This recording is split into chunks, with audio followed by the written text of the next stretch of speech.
और आमना साहिबा के साथ ही हमारे साथ मौजूद हैं उनकी साहबजादी मानूर और उनका साहबजादा ताहा, और हमारे साथ एक और माशाल्लाह से बहुत प्यारा बेटा हमाद, और उनके साथ हैं आमना हमारे साथ मौजूद। आप सबको वेलकम कहेंगे शो में। और सबसे पहले आमना साहिबा आपकी तरफ आऊँगी। मुश्किल सफ़र रहा होगा, लेकिन चैलेंजेस क्या कुछ रहे आपकी ज़िंदगी में? फैमिली सपोर्ट, हस्बैंड सपोर्ट, और वो सारे जो सोसाइटी सपोर्ट भी एक बड़ी मैटर करती है जब आपको कहीं पर मूव करना है, अपने स्पेशल बच्चों के साथ जाना है। वो जर्नी हमारे साथ शेयर कीजिएगा, फिर शुरुआत कैसे हुई इस फाउंडेशन की? सबसे पहले तो शुक्रिया कि आपने हम सबको इनवाइट किया, और हमारे बच्चे 2 दिन से बहुत एक्साइटेड थे कि उन्होंने आज आना है। किसी भी सफ़र का आगाज़ जो एक इंस्पिरेशन होती है, वो मेरा ख़्याल है फेलियर से शुरू होती है। ये एक मज़ेदार बात है कि कोई भी सक्सेस एक फेलियर से शुरू होती है, डिप्रेशन से शुरू होती है। कोई भी माँ ये नहीं चाहती कि उसके पास कोई ऐसा बच्चा आए जो कभी ज़िंदगी में चल ना सके, बोल ना सके। हर माँ की अपनी प्लानिंग होती है। मैं भी सारी आम माँओं की तरह काफ़ी सारी प्लानिंग्स में थी। अल्लाह ताला ने कुछ और ही सोच रखा था मेरे लिए। अल्हम्दुलिल्लाह जिस हाल में भी रखा अल्लाह ताला ने, लेकिन उस वक्त वो जो डिप्रेशन था, फिर जो सोसाइटी की बातें थी, बहुत मैंने ऐसे जुमले सुने, ख़राब बच्चे पैदा करने वाली। फिर मैंने ये भी सुना कि पता नहीं कौन से तुमने गुनाह किए हैं, तुम अल्लाह से माफ़ी मांगा करो, और बहुत कुछ। बच्चों के फादर ने भी उनको डिसोन कर दिया। और मुझे ये था कि जब आपकी एक्सेप्टेंस नहीं होती घर से, तो मुझे था कि मैं कुछ ऐसा करूं अपने बाकी मुल्क के बच्चों के लिए कि सबसे पहले एक्सेप्टेंस पे काम करूं। जब मैंने एक्सेप्टेंस से शुरू किया तो मुझे लगा कि शायद लोग सही कहते हैं कि ये बच्चे बोझ हैं, क्योंकि जो काम एक नेशन को, एक गवर्नमेंट को, एक पूरी सोसाइटी को करना चाहिए, ब्रिजिंग का काम या एक्सेप्टेंस का काम, वो नहीं हुआ था। हमारे यहाँ रिहैबिलिटेशन प्रॉपर नहीं थी, वोकेशनल ट्रेनिंग नहीं थी, यानी कि बच्चों को अपने पाँव पे खड़ा ही नहीं किया जाता। तो फिर मैंने उस सिलसिले में उसके बाद सोच के तो हम मसले राह का आगाज़ किया कि जहाँ जहाँ पाकिस्तान में गैप होंगे वो मैं उसको फ़िल करूँगी। और मैं उन लोगों में से नहीं थी कि मैं खाली इस चीज़ पे एक ड्राइंग रूम में बैठ के रोती धोती कि हाय मेरे बच्चों के लिए इंस्टीट्यूट्स नहीं है, स्कूल नहीं है, तो अब मैं क्या करूँगी। और जब मुझे ये एहसास होना शुरू हो गया कि ना इस सोसाइटी ने मेरे बच्चों को संभालना है, खुद ही करना पड़ेगा। आपकी तो डिग्री मेरे ख्याल में फैशन डिज़ाइनिंग की थी और आपका शोबा भी वही था, तो उसकी कुर्बानी भी दी आपने? बिल्कुल। हर आम बच्चियों की तरह मुझे था कि मैं फ़ैशन की दुनिया में बस फट्टे चुकने वाली हूँ और मैंने बस सब कुछ करना है। लेकिन अल्लाह ताला के अपने ही राज हैं, अपनी ही जर्नी थी। तो उसके बाद लेकिन मैं हमेशा एक बात कहती हूँ कि वो आजमाइशें जो आपको अच्छा और बेहतर इंसान बना दें, वो सर का ताज होती है। तो अल्हम्दुलिल्लाह अल्लाह ताला ने 2 बहुत ही प्यारे बच्चे दिए, और डॉक्टर्स ने, वैसे मेरे बच्चे मुआज़ा भी हैं। मेरे बच्चों को जो डिज़ीज़ है वो बहुत रेयर है दुनिया में, 1 in 10 मिलियन। और इस डिज़ीज़ में बच्चे 2 से 4 साल के बाद सर्वाइव नहीं कर सकते, क्योंकि ब्रेन सेल्स की डीजनरेशन शुरू हो जाती है। और बस वो अल्लाह से दुआओं का वो ऐसा सिलसिला शुरू हुआ, और मैंने अल्लाह ताला से उस वक्त वादा कर लिया था आज से 20 साल पहले कि मैं अपनी ज़िंदगी वक्फ़ कर दूंगी अल्लाह ताला के काम के लिए और बच्चों के लिए। मुझे मेरे बच्चों की ज़िंदगी चाहिए। तो अल्हम्दुलिल्लाह मेरा बेटा भी 20 इयर्स क्रॉस कर गया, और डॉक्टर्स जब देखते हैं तो वो हैरान होते हैं कि ये कैसे है। लेकिन अल्लाह के, तो आपने सिर्फ अपने बच्चों के लिए नहीं किया आमना साहबा, आपने तो पूरे पाकिस्तान के बच्चों के लिए बीड़ा उठाया, इसको चैलेंज समझ के। और आपके हस्बैंड आप बता रही थी कि उन्होंने डिसओन तो किया, लेकिन क्या उन्होंने आपका साथ भी छोड़ दिया या वो नहीं जी, साथ भी छोड़ दिया, और बहुत सारे केसेस, बहुत सारी चीज़ें चल रही हैं। एनीवेज अल्लाह ताला ने हर एक का अपना एक रखा होता है। अल्लाह ताला इबरत का निशान बनाए ऐसे फादर्स को। हम तो ये कहते हैं कि यतीम के सर पे भी आप हाथ रखें। तो जो इंसान अपनी ही औलाद को छोड़ दे इस वजह से कि वो व्हील चेयर पे है या वो ज़िंदगी में आगे कुछ कर नहीं सकेगा, तो वो तो इंसान भी नहीं है। अच्छा, लेकिन हम ये देखते हैं आमना साहिबा कि बहुत सारी फैमिलीज़ का यही रोना है, बहुत सारी फैमिलीज़ के अंदर ये मसाइल हैं कि फादर्स जो हैं स्पेशली वो पीछे हट जाते हैं, वो ऐसे मौक़ों पर माँ के हवाले करके बच्चों से बिल्कुल लाताल्लुकी इख्तियार कर लेते हैं। बहुत सारी एग्जांपल्स हमारे सामने मौजूद हैं, एक आपकी और बहुत सारी ऐसे सोसाइटी के अंदर फैमिलीज़ मौजूद हैं। लेकिन ये चेंज क्या आप सोसाइटी के अंदर ला पाई कि फादर भी एक्सेप्टेंस दें, क्योंकि ऑब्वियसली ये सिर्फ माँ तो पाल सकती है लेकिन फाइनेंशियली एक सपोर्ट बहुत ज़रूरी है, और जब बच्चे डिसेबल हों या किसी भी किस्म का हैंडी हो, आजमाइश से गुजरे हो, तो उस वक्त फादर की ज़रूरत सबसे ज़्यादा होती है, इमोशनली भी फाइनेंशियली भी। तो आप ये चेंज ला पाई हैं अपनी इस फाउंडेशन के थ्रू, पेरेंट्स से मिलती हैं आप? ऐसे है कि जानवरों को एहसास नहीं सिखाया जा सकता। अगर किसी आदमी में इतना भी हौसला नहीं है कि अपनी ही पैदा की हुई औलाद को वो छोड़ने का अगर इतना हिम्मत और हौसला रखता है ना, आप उसको बदल नहीं सकते। तो ये माइंडसेट चेंज करना मुश्किल है, लेकिन वो जो एक माइंडसेट हमारी सोसाइटी का ओवरऑल चल रहा था कि लोग गुजरते हुए ऐसे बच्चों को देखते थे तो मुंह मोड़ लेते थे, अस्तगफिरुल्लाह करते थे। अब हमने ये किया उस सिलसिले में कि हमने इंटर्नशिप प्रोग्राम शुरू कर दिए।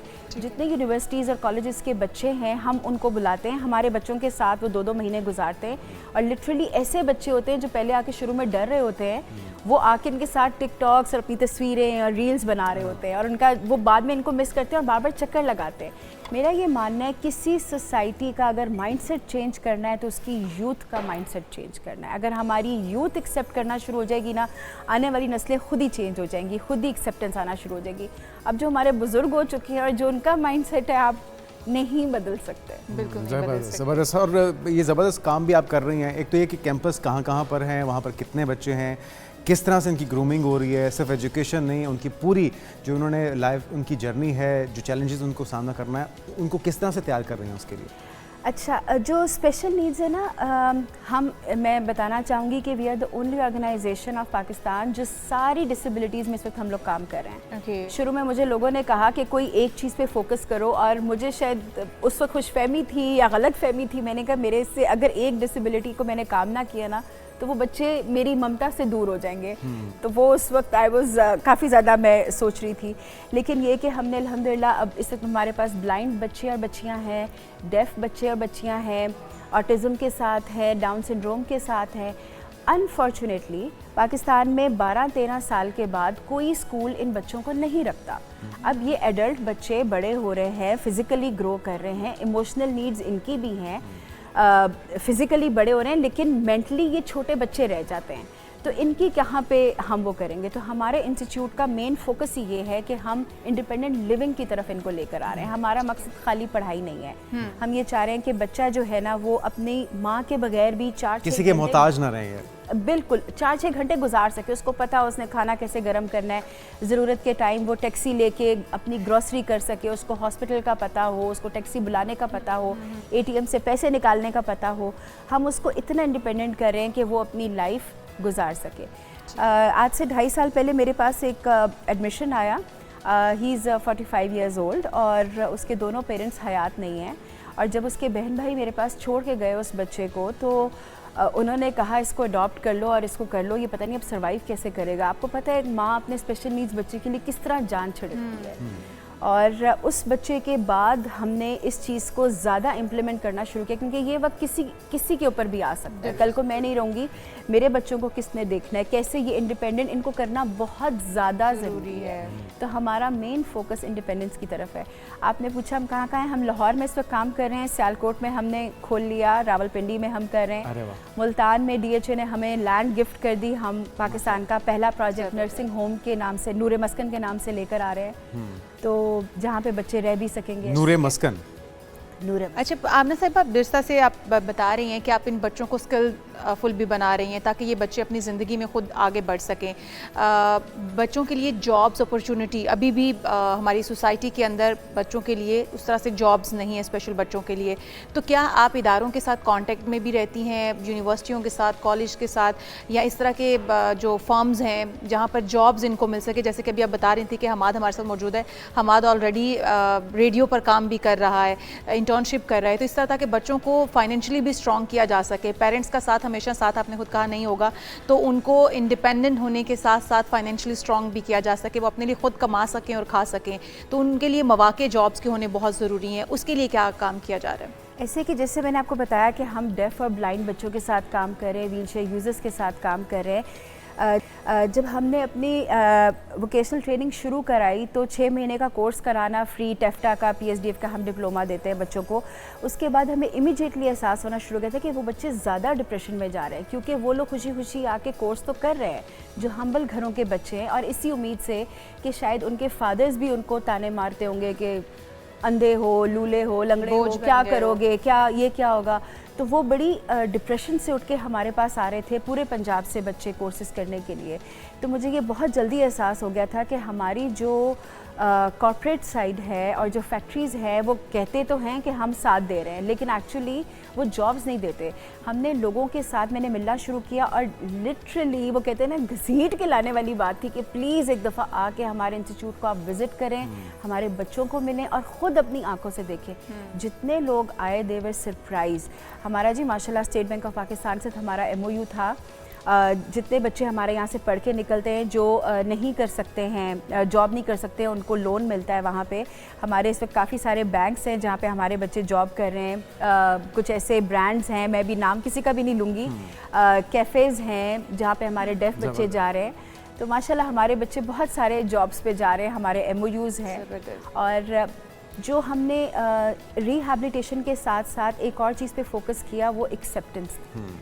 हम अब डिफरेंट मॉल्स में जाते हैं, यूनिवर्सिटीज़ में जाते हैं और हम अपने बच्चे लेके जाते हैं, क्योंकि मेरा ये मानना है कि बंद कमरों में AC में आप लोगों को ये नहीं कह सकते हमारे बच्चे एक्सेप्ट करो जब तक कि वो बच्चों के साथ नॉर्मलाइज नहीं होंगे।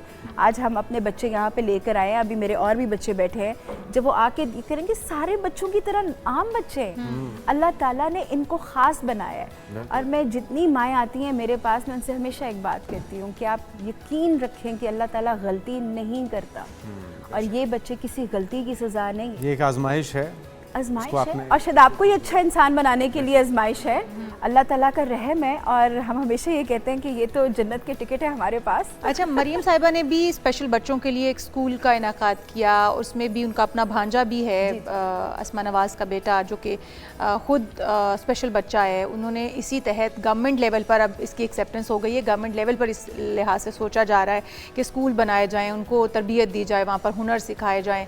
तो क्या समझती हैं, गवर्नमेंट के साथ कोलैबोरेशन करना चाहेंगी आप? उनकी सपोर्ट भी अगर साथ मिल जाए तो अगर अभी 4 से 5 इंस्टीट्यूट आप खड़ी कर पाए हैं, तो ऐसे बहुत सारे इदारे खड़े किए जा सकते हैं पूरे पाकिस्तान के अंदर, जिसमें इस तरह के बच्चों को कैटर किया जाएगा और इस तरह के बच्चों को हुनर सिखाया जाएगा और ज़िंदगी गुजारने के तरीके सिखाए जाएंगे। क्या कहती हैं? माशाल्लाह जी, सबसे पहले तो ये कि पहली दफ़ा गवर्नमेंट ने इतना अच्छा इनिशिएटिव लिया है, और गवर्नमेंट जो है ना पब्लिक प्राइवेट पार्टनरशिप में भी आ रही है। हमारे ऑलरेडी गवर्नमेंट के साथ और पाकिस्तान बैतुल माल और सोशल वेलफेयर डिपार्टमेंट से हमारे MOUs हैं, और हम ऑलरेडी उन लोगों के साथ काम कर रहे हैं। तो ये बहुत अच्छा इनिशिएटिव है, क्योंकि NGOs जो हैं वो हमेशा ब्रिजिंग का काम करती है, और गवर्नमेंट अगर हाथ पकड़ लेना तो स्काई इज़ द लिमिट। और अल्लाह ताला उन लोगों को भी खुश रखे जिन्होंने इसको आगे वो किया। मैंने कहा ना, कुछ हमारे पास आजमाइशें आती हैं जो हम लोगों को बदल रही होती हैं, तो उनकी फैमिली में जब वो आजमाइश आई तो उन्होंने इतना अच्छा एक इनिशिएटिव लिया, जिस तरह मेरे घर में आया, और आप समझ तभी सकते हैं जब आपके अपने ऊपर गुजर रही होती है। ज़बरदस्त, बहुत ही